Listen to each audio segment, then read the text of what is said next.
All right, we're ready for the next chapter. Keepers of the School, We the Children, Chapter 3, Attack. Fifth period still had 10 minutes to go, and Ben was the first to finish the test, which happened a lot in social studies. Kings and queens, generals and presidents, wars and battles and maps and timelines.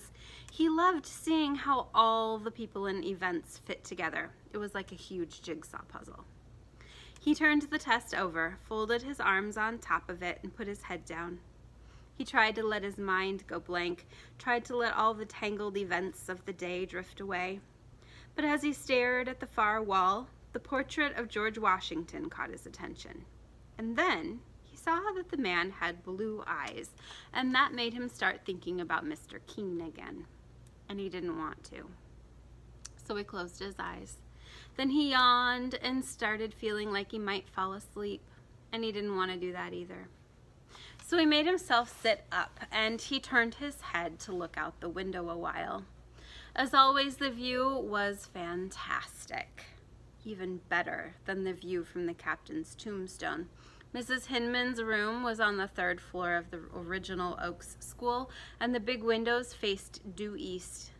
Because the building was exactly 50 feet from the water's edge, Ben could see 3 distant sailboats and a fishing trawler cutting across Barclay Bay. Seagulls hovered above the shoreline, wings almost motionless, beaks aimed downward as they scanned for food.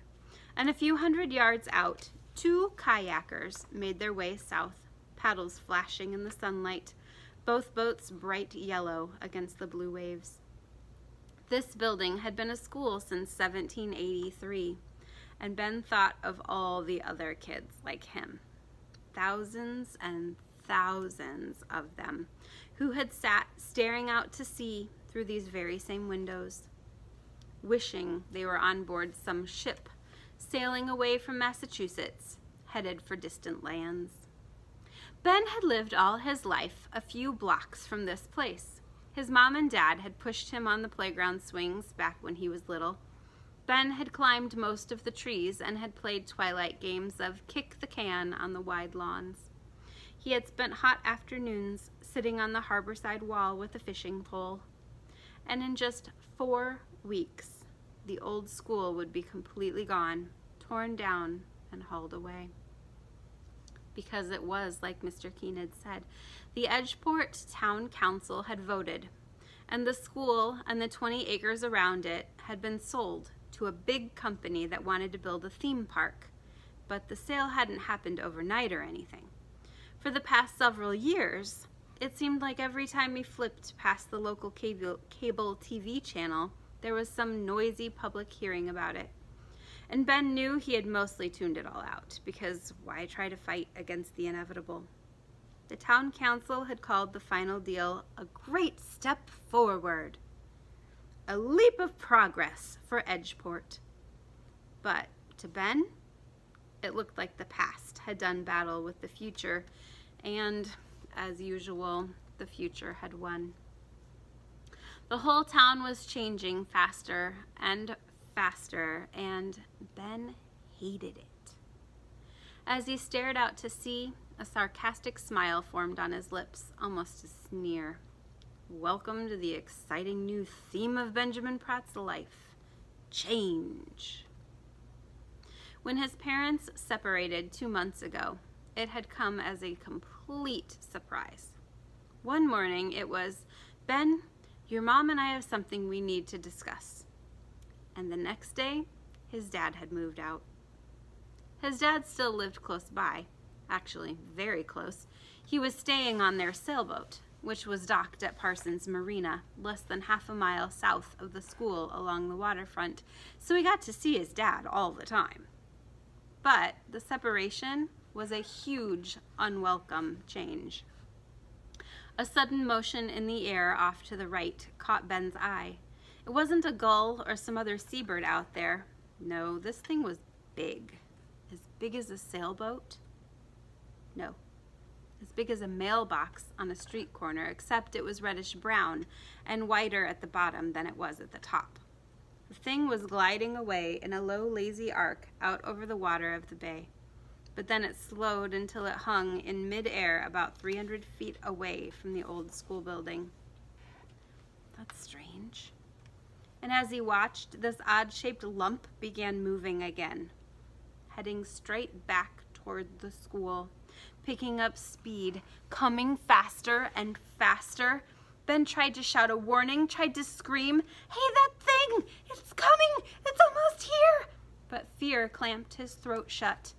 He blinked his eyes wider as the thing neared, and when it was just feet away from the windows of his third-floor classroom, he suddenly knew what it was. A wrecking ball. 3 tons of scarred, rusty steel hissing through the salty air at 40 miles an hour. It hit the building like a locomotive, splintering the glass and wood of the window frames. Bricks and chunks of granite from the outer wall flew past Ben's head, shattering the slate blackboards. The rounded blob of metal tore upward through the old wooden floorboards, breaching like an angry whale, rising toward the ceiling. Electric wires snapped and sparked and crackled through a fog of plaster dust. Desks and chairs, books and computers, maps and papers flew upward and seemed to hang in mid-air. Kids screamed and rushed for the door, only to see that door smashed to bits.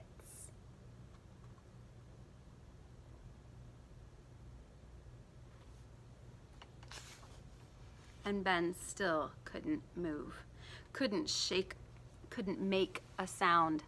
Finally, he found his voice and shouted, "Stop! Stop it! Stop it now!" A distant engine growled, and then came a squealing sound. The thick cable at the top of the wrecking ball snapped taut, and the thing slithered away through the huge hole it had ripped in the front of the school. But the ball swung out over the harbor and then started to rush back toward the building. Ben screamed again, "No! No! Ben!" Someone grabbed him by the shoulder, tried to pull him to safety as the ball rushed closer. "Ben! No!" he yelled, and he tried to pull the hand off his shoulder. He turned and saw his father. Terrified, he yelled, "Dad, you've got to get out of here!" "Come on, Ben, wake up. Wake all the way up." Ben sat up straight and looked around, his eyes wild, his wet brown hair stuck to his forehead.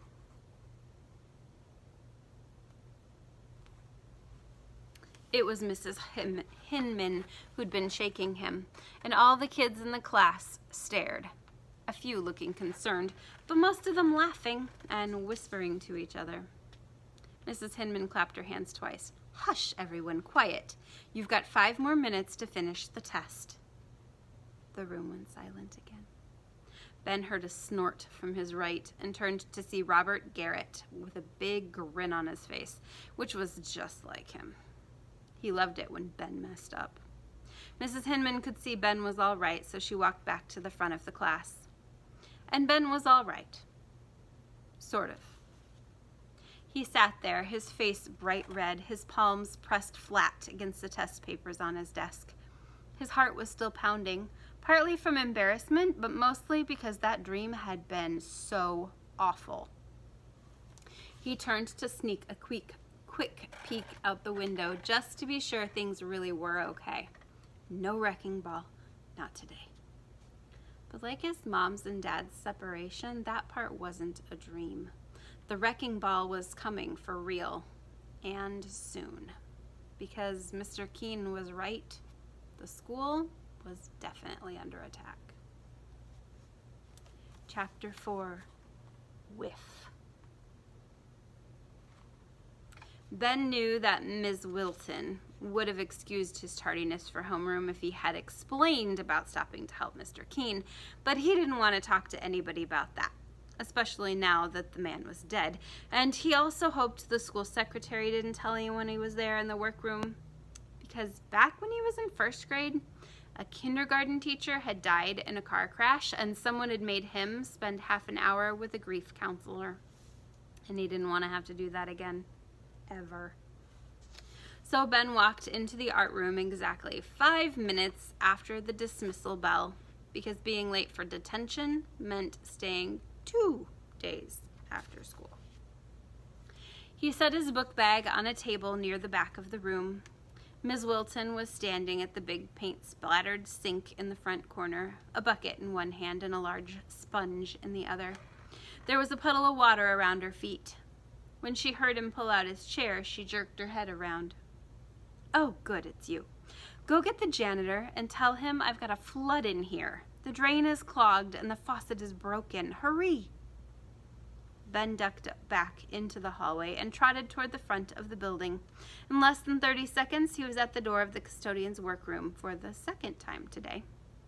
He didn't want to be anywhere near that place, but he had no choice, so he knocked.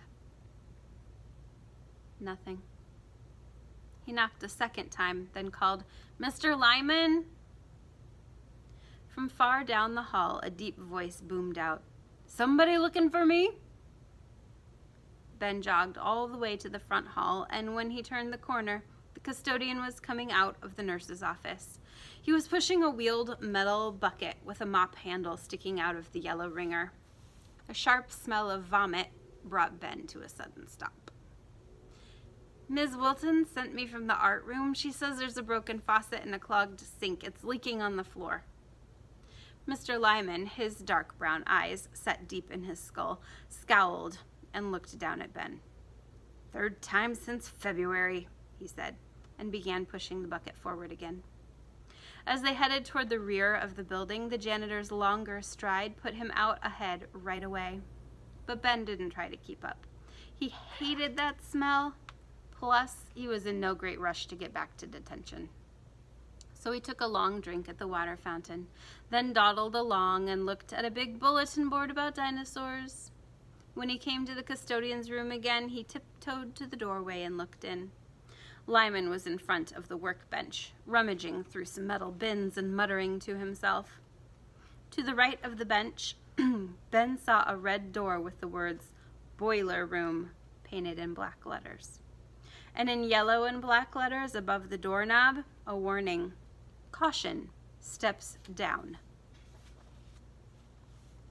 A basement? There's Ben. That's Mr. Lyman. A basement? That seemed odd for a building this close to the water. But he quickly forgot about that as his eye drifted along to the next wall. Several sheets of thick plastic had been joined together to make a protective cover, and behind it there was an assortment of tools. Block planes, squares and rules, hand saws, augers and braces, chisels, spoke halves, several hatchets, wooden mallets, iron pliers, and wrenches, and at least a dozen hammers of all sorts and shapes and sizes. You know how much a dozen is? 12. There were close to 100 different tools, all looking well used, but each in excellent condition. And they were old, very, very old. He and his dad both loved old tools, so Ben pulled out his cell phone, activated the camera, and took 3 overlapping pictures. What a collection! Without turning, Lyman suddenly said, "Want to make yourself useful?" Ben jumped a little. Okay. Dump the bucket into the sink there, and then rinse out the mop. Think you can handle that? There was a challenge in his voice. "Sure," said Ben, and he rolled the bucket over to the wide porcelain sink. Do you remember what Mr. Lyman was mopping up? He was in the nurse's office. Somebody threw up. That's what's in the bucket and the mop. Gross. Ben was big for his age and plenty strong, so lifting the bucket wasn't a problem. The problem was the smell. He almost gagged as he dumped the filthy water. Little bits that looked like orange cottage cheese swirled around and around before disappearing down the drain. He turned on a blast of hot water, which made a cloud of foul steam rise up around him. Ben fought back another urge to throw up and stepped away. He sucked in a deep breath and held it as he moved forward and quickly rinsed out the bucket and set it on the floor. Then he picked up the mop by its long handle and stuck the tangled mass of cotton strings into the hot water.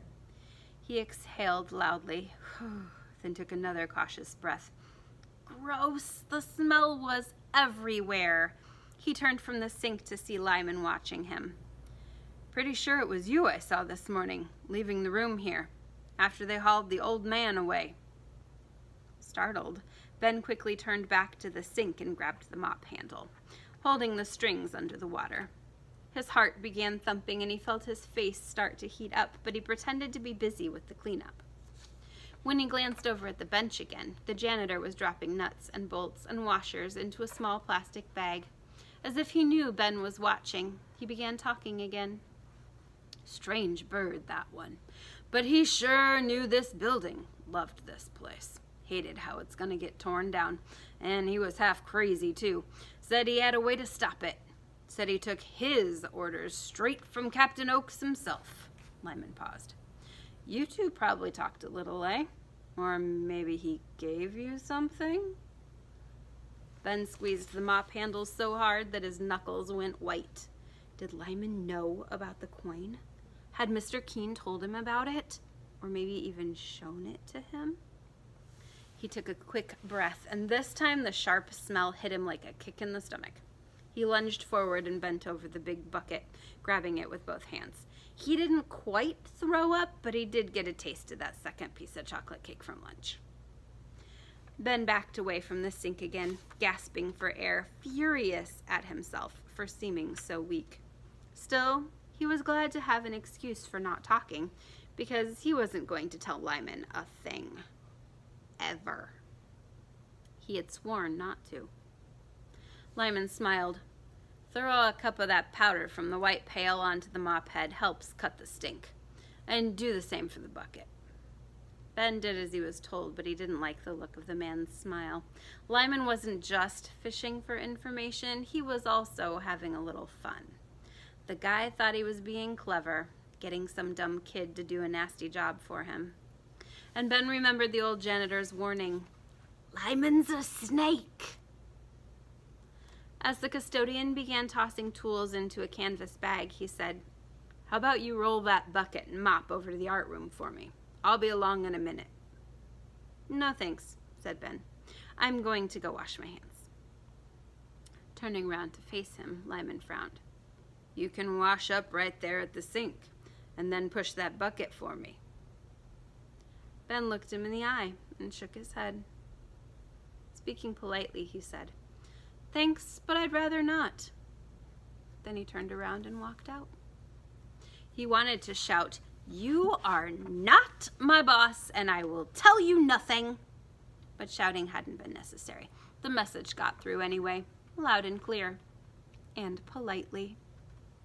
When Ben slipped into the back of the art room 5 minutes later, his hands were very clean. He sat at the table, opened his book bag, and took out some index cards and a biography of Lincoln. But he couldn't really read, too much to think about. So he mostly sketched and doodled on the index cards. Ms. Wilton was bustling around, hanging artwork and preparing materials for the next day. She kept trying to make small talk with Lyman, but he was busy, bent over the sink up front. He replied with an occasional nod or grunt. Ben glanced up from his doodling now and then, carefully. He didn't want any eye contact, but the way the janitor had acted in the workroom made him curious, especially since Mr. Keen had warned him about Lyman, and the repair work was interesting too. He had helped his dad do a lot of fix-up projects on their old house, the house where his mom lived now, and on the boat, too. And he had made little drawings and designs. A fragment of Mr. Keen's warning about Lyman popped into Ben's mind. I told him too much already, so maybe that was why he had asked all those questions back in the workroom. Watching him at the art room sink, Ben quickly saw that this man was a good mechanic. After shutting off the water supply, Lyman used a long, springy wire to unclog the drain. Then he replaced the worn-out washers and turned the water back on. He tested the faucets and the drain, and finally he mopped the floor. The whole job only took him about 10 minutes. Done, the custodian gathered up his tools. As he walked toward the back tables on his way out the door, Ben kept his eyes glued to his book, and he put his hand over a little sketch he had made on an index card. A tall man with a long, thin face. And he tried to keep his tongue still, but he could feel Lyman looking at him, evaluating him. And as the wheeled bucket rolled past and out into the hallway, Ben caught another faint whiff of vomit. Chapter 5 is called Trust, but we are stopping for today. Here's your assignment.